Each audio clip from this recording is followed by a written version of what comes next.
Thanks for staying with us. I'm Bill O'Reilly. In the Culture Warrior segment tonight, the Centers for Disease Control report that 23% of American high school students say they've smoked pot in the past 30 days, while 18% say they had smoked cigarettes. Now, that's a big number for marijuana.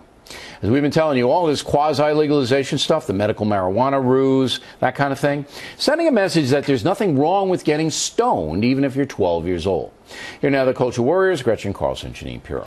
So are you surprised by the 23% stat, Janine? I was stunned, but every young person that I've spoken with, Bill, is not surprised at all. They think that marijuana is harmless, and it's attributable to, I think, two things. And one is that we card people and young kids who want to buy cigarettes. And number two, we as a society have made this impression or set this image out there that it is dangerous, it causes cancer. We have ads with tracheotomies. You're talking about tobacco. Tobacco. Right. And so young kids think that grass is not as dangerous as tobacco. And the truth is that the tar that's inhaled, that the drugs in a marijuana cigarette are just as dangerous and 3 times greater when you inhale it. Well, if you have a quarter of the student population, teenage population in the country smoking marijuana, at least, and more, a lot of them smoke more than once a month, you got a problem. That's an intoxicant. Yeah, but it's all about messaging, Bill. So if you look at the stats for smoking cigarettes, in the 90s, 70% of all kids said that they had tried cigarettes. In the 2000s, after the major messaging campaign, you know what it went down to? 45%.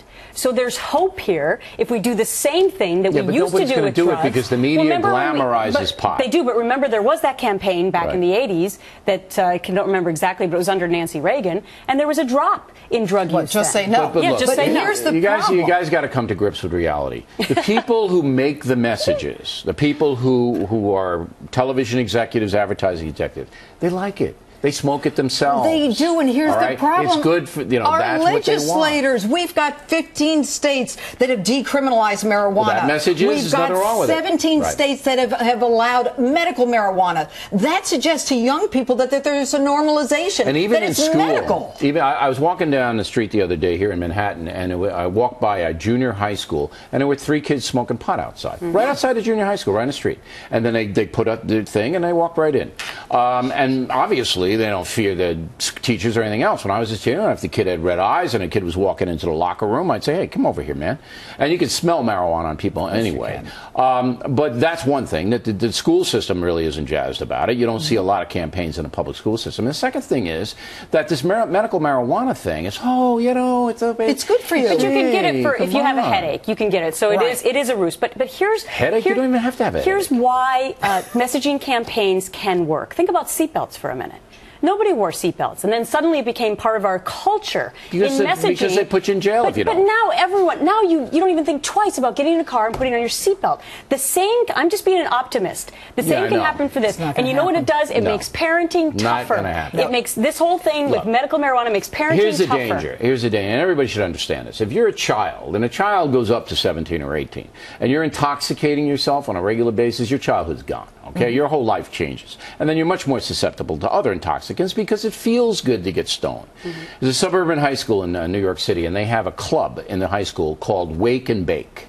And Wake and Bake meets at 7:30 outside the public high school and smokes pot.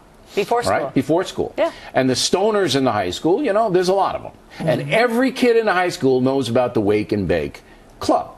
And the high school knows about it and does zero. Well, think about it, Bill. The fact that our governor came out and said what we want to do, this is just last week, is we want to decriminalize to the point where what may have been allowed in private should now be allowed in public. Yeah, Andrew Cuomo.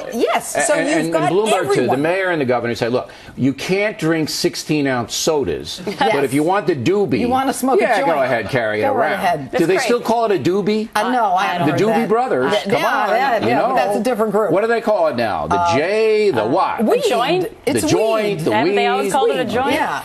It's all stupid. We know you wouldn't know. That's right. And I'm proud of the fact that I don't know. Don't yell at me. All right?